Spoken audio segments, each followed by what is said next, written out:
Ya salah satunya dengan TNI. Jadi pengamanan warga, kita ketahui teman-teman TNI sebagai penjaga kedaulatan dengan baik dari di perbatasan maupun di wilayah, kita itu selalu berkolaborasi kita selalu berkomunikasi. Teman-teman TNI apabila menemukan ada orang pelintas yang ilegal yang diamankan, nanti menghubungi kami imigrasi, dengan kita akan melakukan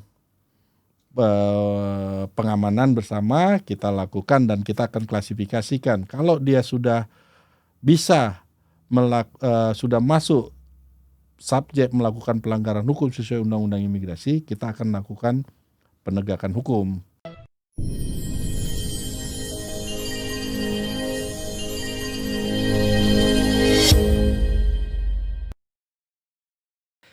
Mari kita sambut secara langsung Bapak Kepala Kantor Imigrasi Provinsi Papua.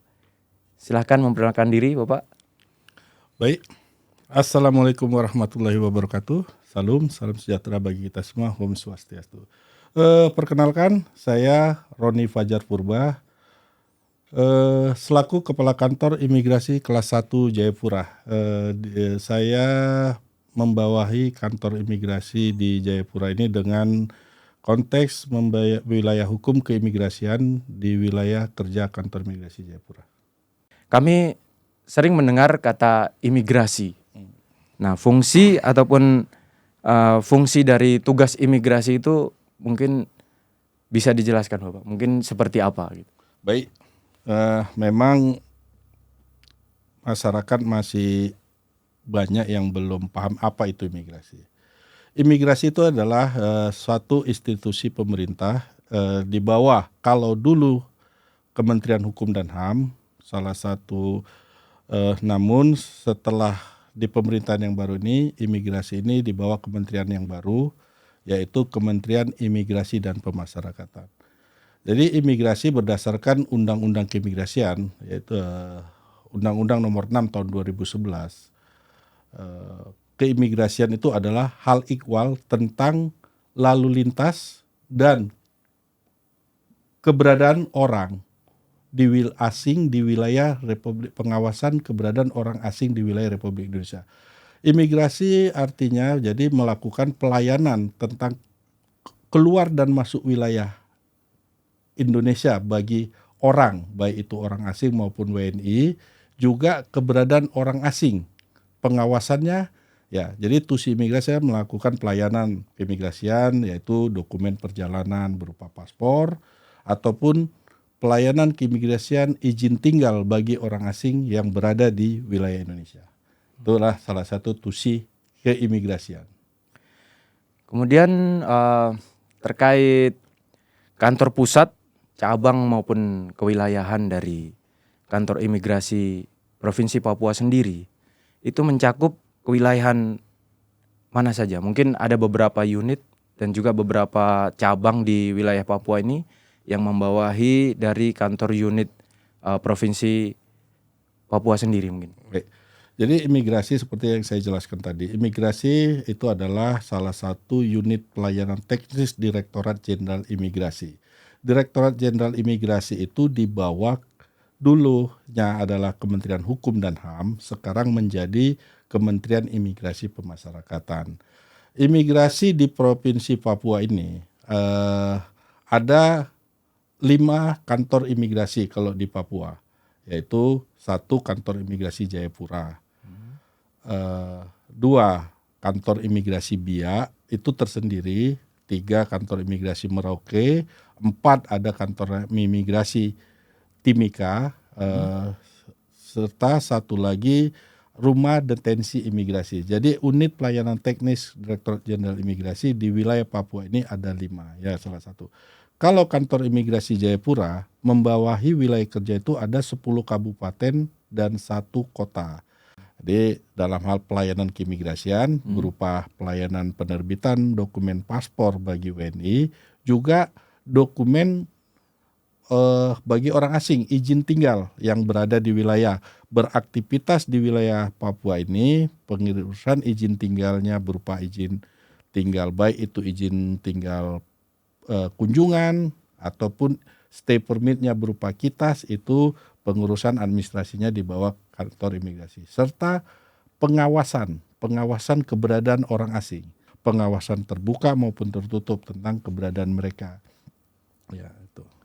Jadi kalau misalkan ada warga asing yang dari luar mau berkunjung ataupun mungkin dalam secara administrasi bekerja di wilayah Papua khususnya, berarti harus melalui dari kantor imigrasi itu sendiri.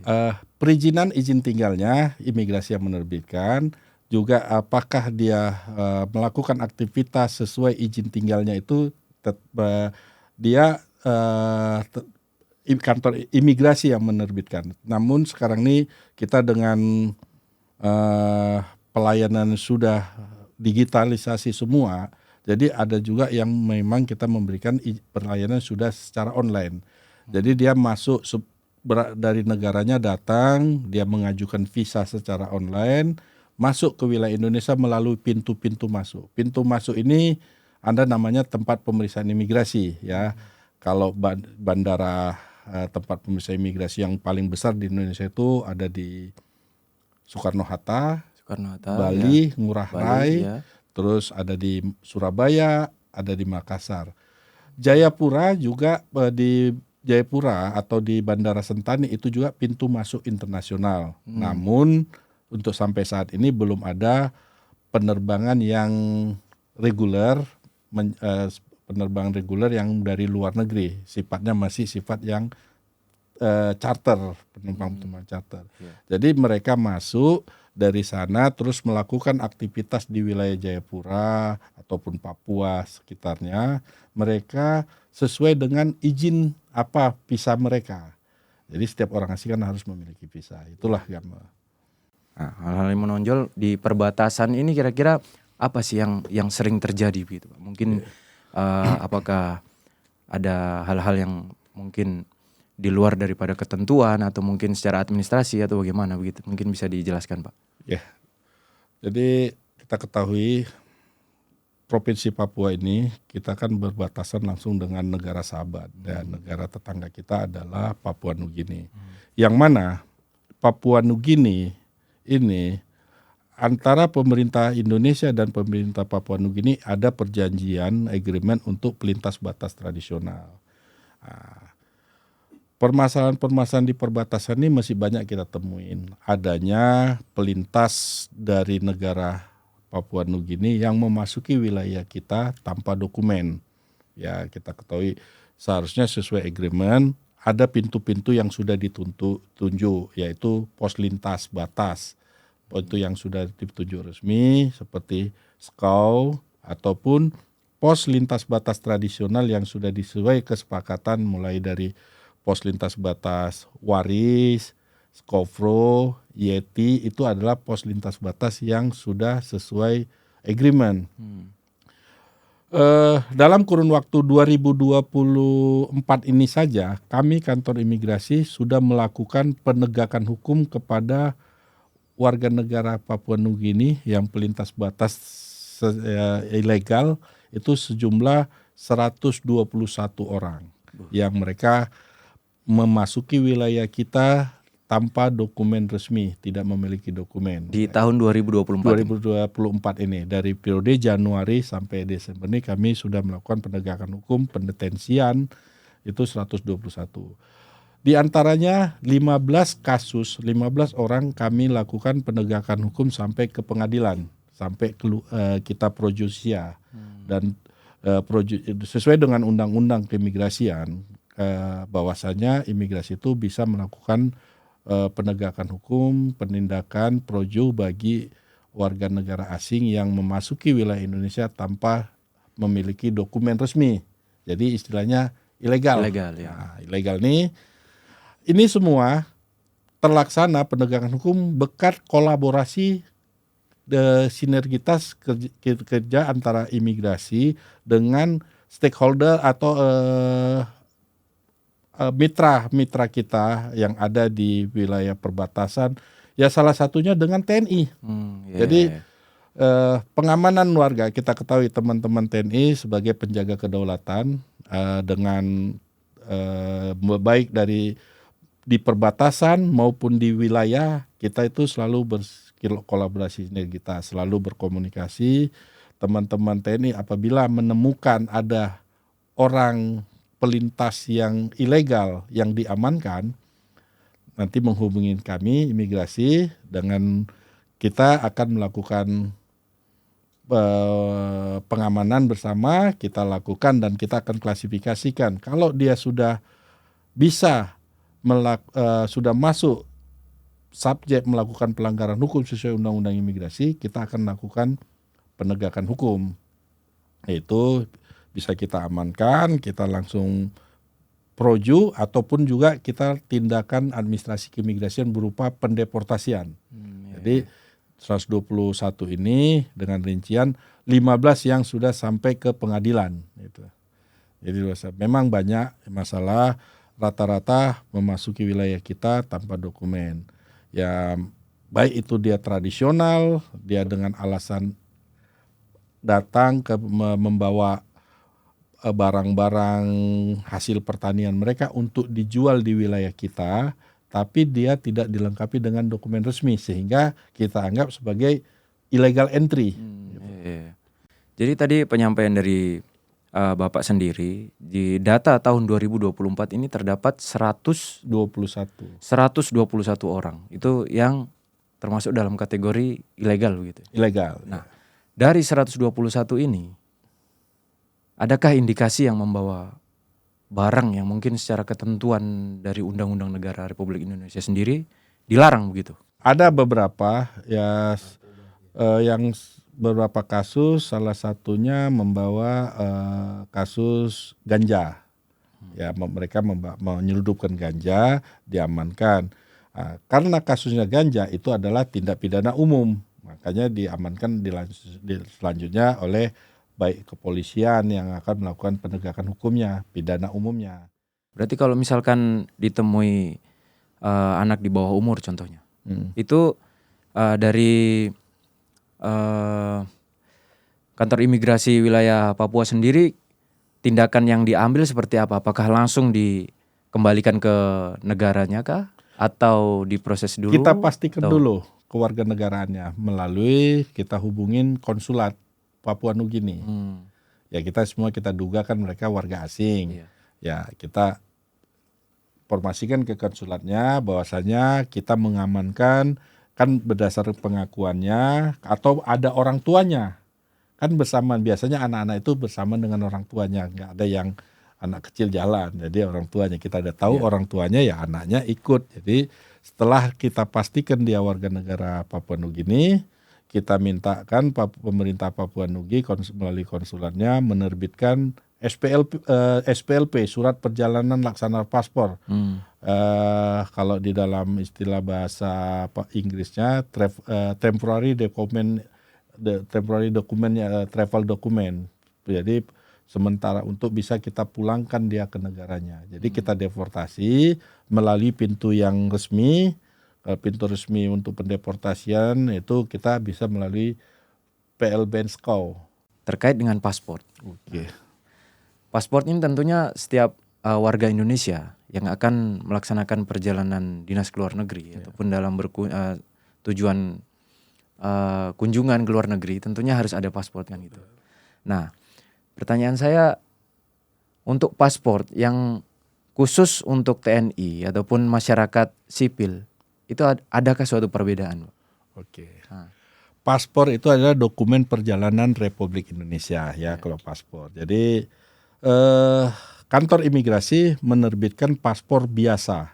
Dalam arti kata paspor biasa itu ada beberapa jenis. Paspor biasa 48 halaman, paspor biasa elektronik, dan paspor biasa berbasis polikarbonat. Jenis paspor ini diterbitkan oleh kantor imigrasi. Ada juga paspor dinas. ada paspor diplomati. Paspor diplomati ini dan dinas diperuntukkan bagi untuk kalau paspor dinas bagi pegawai negeri ataupun anggota aparat TNI yang melakukan perjalanan ke luar negeri dalam rangka dinas. Itu yang oleh penerbitnya adalah Kementerian Luar Negeri. Nah, biasanya bagi anggota TNI maupun Polri, kalau dia dalam rangka dinas melakukan perjalanan ke luar negeri harus mengajukan paspor dinas kepada Kementerian Luar Negeri. Nah, bagi anggota TNI yang untuk bukan dalam rangka dinas, untuk kepentingan mungkin ibadah, ya kita ketahui banyak juga rekan-rekan TNI yang akan melakukan ibadah umroh. Ataupun ibadah haji. Ya. Bagi yang non Muslim melakukan ibadah perjalanan kalau dulu kan ke Yerusalem. Nah, itu pakai paspor biasa namanya. Paspor yang diterbitkan oleh kantor imigrasi. Di dalam persyaratan penerbitan paspor itu sama, TNI maupun masyarakat biasa bagi imigrasi persyaratannya sama. Yaitu KTP, bagi yang belum pernah memiliki paspor itu cukup KTP, kartu keluarga, dan akte lahir. Itu adalah persyaratan umum dalam pembuatan paspor. Persyaratan sama bagi masyarakat sipil maupun TNI sama. Jadi, namun kan di dalam aturan kedinasan bagi prajurit TNI apabila melakukan perjalanan luar negeri harus mendapat izin atasan atau kesatuan kan. Nah, ini yang kita perbedaannya. Tapi di dalam mengajukan paspor persyaratannya sama. Kita itu jadi punya KTP, punya akte lahir atau ijazah dan kartu keluarga, datang ke kantor imigrasi, kita akan layani. Pesan saya, ya kami selaku instansi yang melaksanakan tusi keimigrasian, jadi berpesan kepada masyarakat Papua, khususnya Kota Jayapura maupun kabupaten, apabila ingin melakukan perjalanan ke luar negeri, uruslah dokumen paspor, dokumen perjalanan berupa paspor. Jadi urus dokumen. Kalau kita melakukan perjalanan ke luar negeri, Papua Nugini ini memang masih satu daratan tapi dia statusnya luar negeri. Jadi kalau kita masyarakat Papua juga kan banyak yang memiliki saudara atau keluarga di Papua Nugini yang perbatasan. Jadi kalau melakukan perjalanan silakan urus paspor atau khusus masyarakat Papua asli sesuai agreement itu bisa mengurus pas lintas batas, dokumen pas lintas batas. Jadi itu sama kekuatannya untuk dokumen perjalanan yang diakui oleh, cuma hanya khusus ke Papua Nugini. Tidak bisa dia pas lintas batas keluar Papua Nugini, seperti ke Singapura atau ke Malaysia. Jadi kalau untuk itu pas lintas batas hanya sifatnya regional. Antara Papua Nugini dengan Papua Indonesia saja, Papua, Indonesia ya. Jadi artinya cuman dekat saja. Dekat, ya itu. Jadi lintas batas sesuai perjanjian. Jadi ya itu uruslah dokumen, jangan sampai ilegal. Dan kedua juga bagi masyarakat kita. Di sini mungkin tambahan karena tusi kami juga melakukan pencegahan bagi WNI menjadi korban TPPO ataupun tindak pidana penjuduan manusia. Kita ketahui sekarang ini lagi marak korban WNI menjadi korban TPPO judi online di luar negeri. Jadi jangan sampai warga kita tergiur iming-iming bekerja ke luar negeri menjadi operator judi online yang menjadi mereka itu sampai di sana menjadi korban perdagangan, penjualan manusia, sehingga mereka juga disekap. Jadi jangan gampang tergiur bekerja, dan kalau mau bekerja harus melalui prosedural, menjadi pekerja migran yang prosedural. Pokok poin pada perbincangan kali ini adalah tetap menjadi yang taat serta patuh pada hukum, kemudian jauhi segala pelanggaran-pelanggaran.